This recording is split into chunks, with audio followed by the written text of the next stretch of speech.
नमस्कार, म सुबोध कोइराला उपस्थित भइसकेको छु। यही 2083 साल श्रावण महिनाको 15 गते एउटा गोचर हुँदैछ शनि रिलेटेड। शनिको सामान्य अवस्थाभन्दा वक्र अवस्था जब आउँछ तब सबैलाई डर लाग्छ। शनिको वक्र दृष्टि पर्यो भने पछाडि त्यो चाहिँ अलिकति अप्ठ्यारो परिस्थिति हो कि भनेर विचार गर्ने गरिन्छ। र त्यस्तै यो समयमा पनि शनिदेव 4 महिनाको लागि वक्र अवस्थामा रहनुहुनेछ।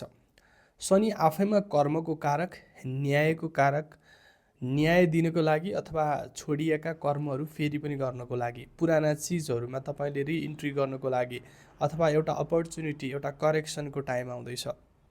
पहिला छोडेका, लापरवाही गरेका, पहिला कुनै मिस्टेक गरेका, त्रुटि गरेका कुराहरूलाई सच्याउने खालको समय आएको छ।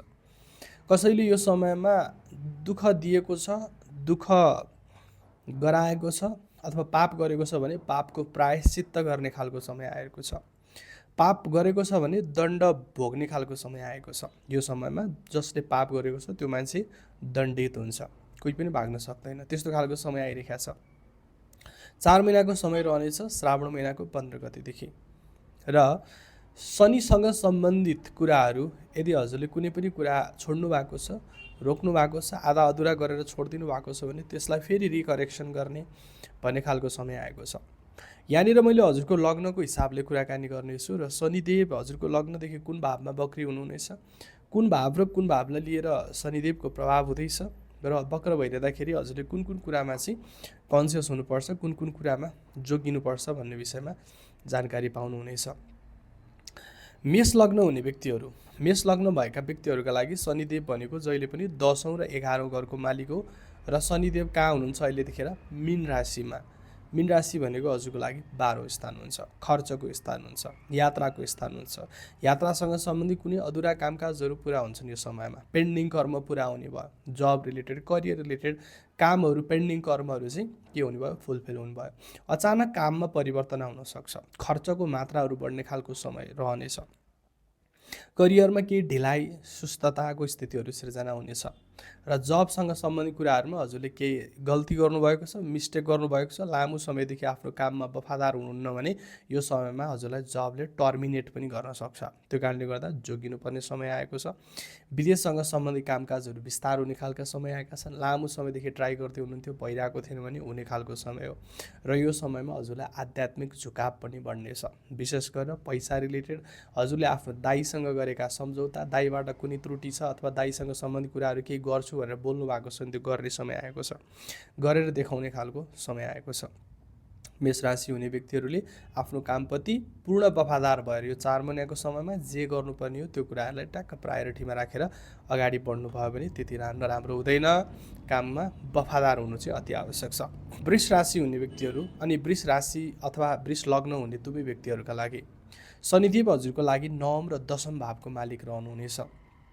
शनिदेव हजुरको एकादश स्थानमा वक्री रहनुहुनेछ। एकादश स्थान भनेको हजुरको लागि आम्दानी, होइन, उन्नति, प्रगति, पैसा, इन्कम, गेनसँग सम्बन्धित भयो नि त। अनि करियरसँग सम्बन्धित र भाग्यसँग सम्बन्धित भावको मालिकलाई त तपाईँलाई भाग्यले दिनुपर्ने कुराहरू ढिला हुन्छ, दोहोऱ्याउनु पर्ने हुनसक्छ। कतिपय कुराहरू, नयाँ कामहरू गर्नको लागि अपर्च्युनिटीहरू चाहिँ आउँछन्, नयाँ कोलाबोरेसनको लागि चाहिँ अपर्च्युनिटी आउने भयो। साथीहरूले, सङ्गीहरूले काम गरौँ न भनेर अवसर चाहिँ हजुरलाई दिने भयो। तर कामकाजमा ढिला सुस्तता हुन्छ, लकले दिनुपर्ने कामकाजहरू ढिला हुन्छ, त्यसमा ध्यान दिनु पर्यो। पिताको स्वास्थ्यसँग सम्बन्धित कुराले दुःख देला। पहिला बुवाको स्वास्थ्यमा केही समस्या थियो, निको बनाउनु भएको थियो भने फेरि बुवाको स्वास्थ्यसँग सम्बन्धित समस्याहरू आउन सक्छन्।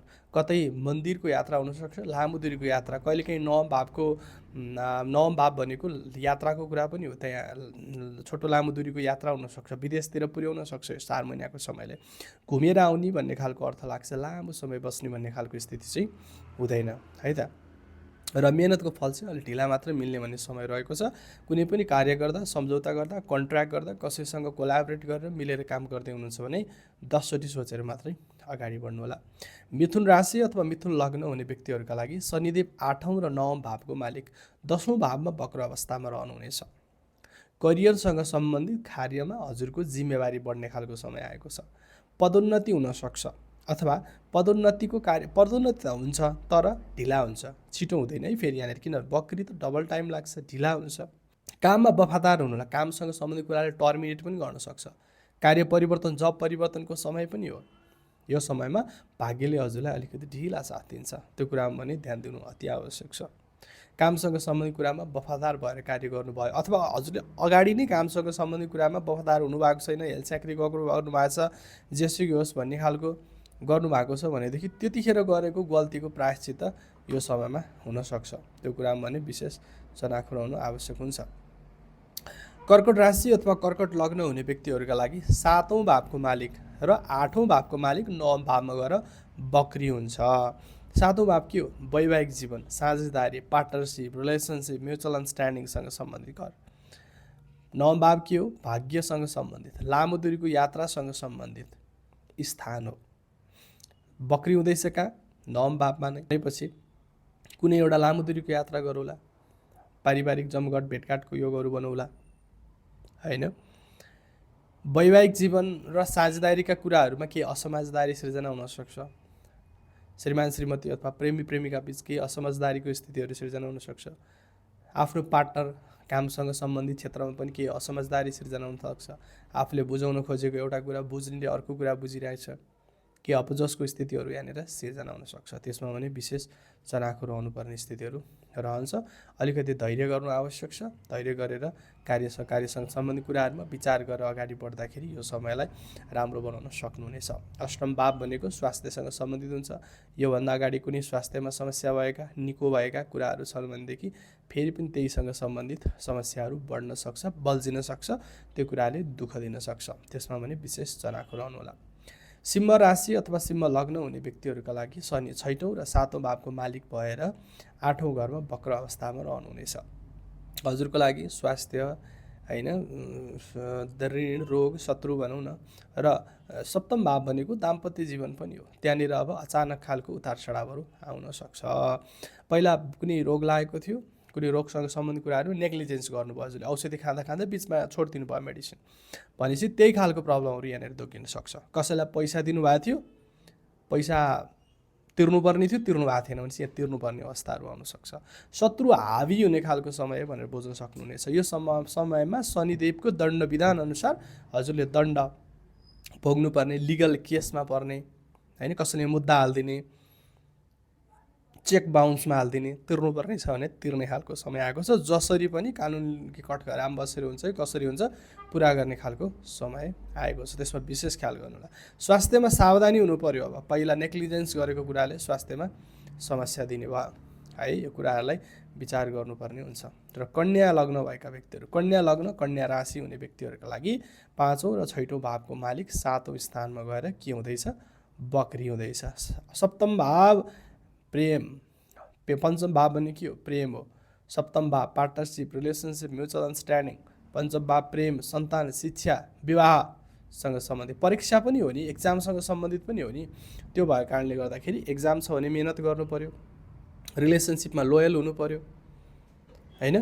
रिलेसनसिपमा कहिलेकाहीँ कस्तो हुन्छ, पञ्चम भावको मालिक बक्री हुँदाखेरि एक्ससँग मन फर्किने, एक्सको याद आउने, एक्सका कुराहरू हुने, पास्ट रिलेसनसिपमा भएका मान्छेहरूका कुरा निस्केर चाहिँ आफ्नो प्रेजेन्ट रिलेसनसिपहरू बिग्रिने, त्यस्तो खालको सिचुएसन आउन सक्छ। पास्टमा भएको मान्छेको कुरा गर्नु भएन। अब यहाँनिर पास्टमा भएको मान्छेसँग इस्यु आउन सक्छ, यहाँ उकासिएर आउन सक्छ। पास्टमा त यस्तो थियो, कम्प्यारिजन हुनसक्छ यहाँ पास्टको मान्छेको र प्रेजेन्टको मान्छेको। किन? सप्तम भाव र पञ्चम भावमा बक्री भइरहेको छ। यहाँनिर पुरानो मान्छेसँग भेट गर्नु भएन, कसैले ब्लक गरेको मान्छेले अनब्लक गर्यो भनेर फेरि कुरा गर्न थाल्नु भएन, कतैबाट अचानक पूर्व प्रेमी भेटिन सक्छ यहाँनिर। त्यो कारणले गर्दाखेरि यी कुराहरूमा चनाखो रहनु पर्यो। शिक्षाको क्षेत्रमा अगाडि बढ्नु पर्यो, शिक्षालाई राम्रोसँग पढेर प्रायोरिटीमा राखेर एक्जाम दिनु पर्यो हैन। सन्तानसँग सम्बन्धित कुरामा पनि केही समयसम्म ध्यान हुन्छ है, यो कुरामा पनि विशेष चनाखो रहनुपर्छ। पार्टनरसिप, रिलेसनसिप र म्युचुअल अन्डरस्ट्यान्डिङमा चनाखो रहनुभयो भने अन्य हजुरलाई अप्ठ्यारो पर्ने परिस्थितिहरू नआउला। तुला राशि र तुला लग्न हुने व्यक्तिहरूका लागि 4औं र 5औं भावको मालिक बृहस्पतिदेव वक्र अवस्थामा 6औं स्थानमा रहनुहुनेछ। हजुरको लागि 4थो स्थान भने के हो? घर हो, आमा हो हैन, सुख हो। 5औं भाव के हो भन्दाखेरि शिक्षा हो, एजुकेसन हो, जागिर हो, कुर्सी भनौँ न, बस्ने ठाउँ हो। अनि छैटौँ स्थान भनेको स्वास्थ्यसँग सम्बन्धित रोग ऋण शत्रु कतै पैसा तिर्नु पर्ने थियो यसो गर्नु पर्ने थियो भने ठ्याक्कै तिर्ने बेला आएछ। तुला राशि अथवा तुला लाग्नु भएका मान्छेहरू भागेर सुख पाउनुहुन्न, पैसा तिर्ने बेला आयो जसरी हुन्छ। पहिलादेखि पढेको सर्टिफिकेट निकालेको छैन, एजुकेसन अधुरो छ भने रिएक्जाम दिने समय आएको छ, रिएक्जाम दिएर पास गर्ने समय आएको छ। पहिलादेखि पढ्छु भनेर टार्नु भएको थियो भने ठ्याक्कै पढ्नै पर्ने समय आएको छ। सन्तान जन्माउँछु भनेर टार्नु भएको थियो भने सन्तान जन्माउने समय आएको छ। सन्तानसँग सम्बन्धित कुराले पनि यहाँनिर तपाईँको ध्यान केन्द्रित गराउँछ।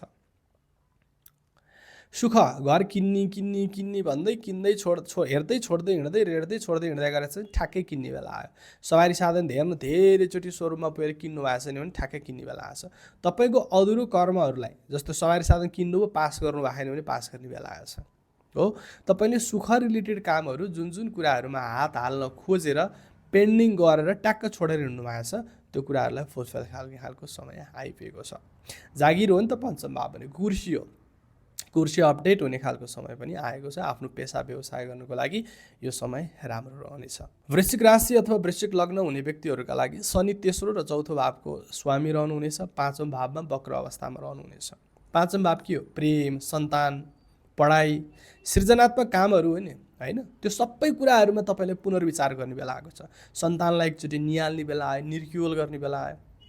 पढाइ कस्तो हुँदैछ, मेरो पढाइ कस्तो छ, मेरो सन्तानको पढाइ कस्तो छ, पढाइ सम्बन्धी कुरामा तपाईँको ध्यान केन्द्रित हुने खालको समय आयो। अनि तपाईँको क्रिएटिभ थट्स, क्रिएटिभ माइन्डहरू पनि यो समयमा चाहिँ एक्टिभेट हुने खालको समय रहेको छ। थर्ड हाउस के हो? कुनै यात्रा गर्नुको लागि प्लानिङ गरिरहनु भएको थियो, गर्नु भएको थिएन भने ठ्याक्कै यात्रा हुन्छ। अब घर किन्ने, सवारी साधन किन्ने अथवा कुनै चिज म यसमा चाहिँ पैसा हाल्छु भनेर प्लान गरेको पसलमा गएर 3 चोटि फर्किनु भएको थियो भने ठ्याक्कै लगानी गर्ने बेला, ट्याक्कै त्यो चिज पाउने बेला आएको छ। भौतिक सुखका कुराहरू पनि कता कता जोडिन्छ। आमाको स्वास्थ्यमा केही समस्या थियो भने त्यो फेरि दोहोरिन सक्छ। घर घराइसी कुराहरू चाहिँ केही किचलो थियो भने फेरि दोहोरिने खालको समय आएको छ। त्यसमा भने विशेष चनाखो रहनुपर्ने हुन्छ। यसको लागि उपाय के गर्ने त अब यस्तो छ भनेदेखि भन्दाखेरि म भिडियोको लास्टमा भन्छु, लास्टमा हेरेर हजुरले उपाय गर्न सक्नुहुन्छ। धनु राशि हुने व्यक्ति, धनु लग्न हुने व्यक्तिहरूका लागि शनिदेव तेस्रो र दोस्रो भावको मालिकका चौथो स्थानमा चाहिँ वक्र अवस्थामा रहनुहुनेछ। चौथो स्थान के हो? घर, परिवार, सम्पत्ति, आमासँगको सम्बन्ध आदि इत्यादि हो। तेस्रो भाव के हो? यात्रा, छोटो दूरीको यात्रा, पराक्रम, इफोर्ट, इफिसियन्सी होइन त। र दोस्रो भाव भनेको के हो? कुल कुटुम्ब, इनहेरिटेन्स, पैतृक सम्पत्ति, बोली बाणीसँग सम्बन्धित। ल धनु लग्न राशि हुने व्यक्तिहरू धेरै नबोलेको राम्रो, बोलीले बिगार्न सक्छ, बोल्यो कि पोल्योको स्थितिहरू सिर्जना हुनसक्छ। चुपो लाएर आफ्नो डिसिप्लिनमा बस्नुपर्छ। पारिवारिक विवाद र बेमेलको स्थितिहरू सिर्जना हुनसक्छ। सञ्चित गरेर लामो समयदेखि जोगाएको पैसा खर्च हुनसक्छ अनावश्यक ठाउँमा, नसोचेको ठाउँमा। विशेष गरेर घर सम्पत्ति किन्ने कुरामा चनाखो रहनु होला। घर किन्न भनेर हालेको पैसा फस्न सक्ला, ती कुराहरूमा विशेष चनाखो रहनु होला। आमाको स्वास्थ्यमा पुराना समस्याहरू बल्झिन सक्छन् र छोटो दूरीको यात्राको योग पनि बनेको छ। र शनिदेवको वक्र अवस्थामा हुँदाखेरि शनिदेव वक्र हुँदाखेरि परेको नेगेटिभ इम्प्याक्टहरू कम गर्नुको लागि के गर्ने भन्ने विषयमा भिडियोको अन्तिममा मैले उपाय भन्छु। पुरै भिडियो पुरा हेर्नु होला। मकर राशि हुने व्यक्तिहरूका लागि शनिदेव पहिलो र दोस्रो भावको मालिक तेस्रो भावमा गएर वक्र अवस्थामा रहनुहुनेछ। लग्न भनेको के हो त भन्दा तपाईँ सेल्फ। दोस्रो भाव के हो? तपाईँको परिवार। तेस्रो भाव के हो? तपाईँको सञ्चार पराक्रमको स्थानमा। तेस्रो भाव के हो? तपाईँको पराक्रम र सञ्चारको स्थानमा हो। अब यी कुराहरूमा तपाईँ विशेष चनाखो रहनु पर्यो। हेर्नुहोस् है त, काम गर्ने कुराहरूमा, पराक्रम लगाउने कुरामा तपाईँले चाहिँ लगाएको इफोर्ट सही ठाउँमा लागेको छ कि छैन त्यो कुराहरूमा त चनाखो हुनु पर्यो। तपाईँको आत्मविश्वास, तपाईँको कन्फिडेन्ट, ओभर कन्फिडेन्ट त भएको छैन, कन्फिडेन्टले सही ठाउँमा काम गरिरहेको छ कि छैन। पारिवारिक कुराहरूमा तपाईँले फेरि एकचोटि निहुरेर हेर्ने खालको समय आएको छ। घर परिवारमा चलेका कुराहरू के हुँदैछन् भनेर निर्क्युल गर्ने समय आएको छ। एकचोटि केलाउने खालको समय आएको छ। विशेष गरेर बोलीचालीमा परिपक्व रहनु होला। मकर लग्न, मकर राशि हुने व्यक्तिहरू, तपाईँलाई त्यति अप्ठ्यारो प्रभावहरू पर्ने जस्तो छैन। कुम्भ लग्न अथवा कुम्भ राशि हुने व्यक्तिहरू, तपाईँको लागि पहिलो भाव र 12औँ भावको मालिक स्वामी दोस्रो भावमा गएर वक्र अवस्थामा रहनुहुनेछ। दोस्रो भाव के हो? धन, बचत, परिवार, बोली। लग्न भनेको के हो? तपाईँ आफू 12औं स्थान के हो? खर्च होला। हेर्नुहोस् है त, अब लामो समयदेखि जोगाएको पैसा यहाँ तपाईँको खर्च हुने भयो, इन्भेस्टमेन्ट हुने भयो, लगानी गर्नुपर्ने जस्तो स्थितिहरू सिर्जना आउन सक्छ है। अनि दोस्रो भाव भनेको के हो? बोली, बाढी, परिवार, कुटुम्ब है नि त। पैसाको कारणले घरमा झडा पर्ला, कुटुम्बमा झडा पर्ला, घरमा चित्त दुखाइको स्थितिहरू सिर्जना होला, तपाईँको स्वास्थ्यमा समस्या आउला, तपाईँको स्वास्थ्य बिग्रिन सक्ला।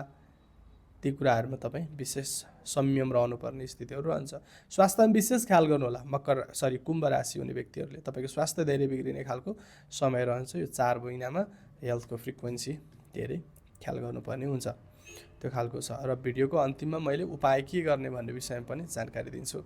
मीन लग्न, मीन राशि हुने व्यक्तिहरू, मीन राशि, मीन लग्न हुने व्यक्तिहरूका लागि शनिदेव तपाईँलाई 11औं र 12 भावको स्वामी भएर पहिलो भावमा तपाईँको टाउको यानि कि तपाईँको लग्नमा नै वक्र अवस्थामा रहनुहुनेछ। तपाईँले आफ्नो स्वास्थ्यमा, व्यक्तिगत जीवनमा, आम्दानी, खर्चसँग सम्बन्धित कुराहरूमा ध्यान धेरै दिनुपर्ने स्थिति देखिन्छ। खर्च धेरै हुने भयो तपाईँको, अब पूर्व मूल्याङ्कन गर्नुहोस्। खर्च यति गर्छु यति गर्दिनँ भनेर तपाईँले चाहिँ एउटा लेभल मेन्टेन गर्नुपर्छ, नत्र भने खर्च धेरै भएर टेन्सन हुन्छ। तपाईँलाई एक्लोपन महसुस हुनसक्छ, पुराना मान्छेहरूले साथ छोडेको महसुस हुनसक्छ होइन। सहनशीलता त तपाईँसँग यसै पनि छ होइन। यो समयले झन् तपाईँलाई आइसोलेटेड गराइदिन सक्छ, झन् एक्लो महसुस गराइदिन सक्छ। त्यो कारणले कोही एक्लै नै रमाउने खालको मान्छे हुनुहुन्छ भने त तपाईँलाई राम्रै नै हुन्छ। तर एक्लै नरमाउने खालको मान्छे हुनुहुन्छ भने एक्लोपना ज्यादा महसुस हुनेछ। जुन जुन राशि भएका व्यक्तिहरूका लागि मैले शनिदेवको नकारात्मक ऊर्जा छ अथवा नकारात्मक प्रभाव छ भनेको छु, प्रभाव कम गर्नको लागि शनिको मन्त्र, शनि चालिसा पाठ गर्न सक्नुहुनेछ। शनिबारको दिनमा तपाईँले शनिको बीज मन्त्र जप्न सक्नुहुनेछ। शनिको बीज मन्त्र मैले स्क्रिनमा राखिदिन्छु, बीज मन्त्र जप्न सक्नुहुन्छ। शनिको शान्ति मन्त्र युट्युबबाट बजाएर सुन्न सक्नुहुनेछ। यावत कुराहरू गर्दै अगाडि बढ्नाले शनिदेव वक्र रहँदाखेरि हजुरमा पर्न सक्ने नकारात्मक इम्प्याक्टहरूलाई हजुरले कम गर्न सक्नुहुनेछ।